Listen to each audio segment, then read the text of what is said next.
மற்றொன்று, ஒரு முடிவு எடுத்த பிறகு இந்த முடிவை எடுத்ததை நாங்கள் எதிர்க்கிறோம் என்று சொல்லி நீங்கள் ஆர்ப்பாட்டம் செய்யலாம், நீங்கள் போராட்டம் செய்யலாம், உங்களை சார்ந்து அறம் சார்ந்து நீங்கள் உங்களுடைய கருத்துக்களை நீங்கள் தெரிவிக்கலாம்.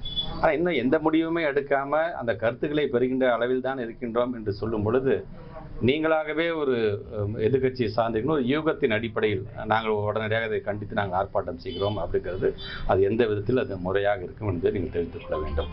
அதே போன்று இந்த நேரத்தில் நம்முடைய மாண்புமிகு எதிர்கட்சி தலைவர் அவர்கள் வைக்கின்ற வேண்டுகோள் என்பது, கல்வியை வைத்து நீங்கள் கருத்துக்களை சொல்லுங்கள், ஆனால் கல்வியை வைத்து தயவு செய்து நீங்கள் அரசியல் செய்யாதீர்கள் என்பதை நான் கேட்டுக்கொள்கின்றேன்.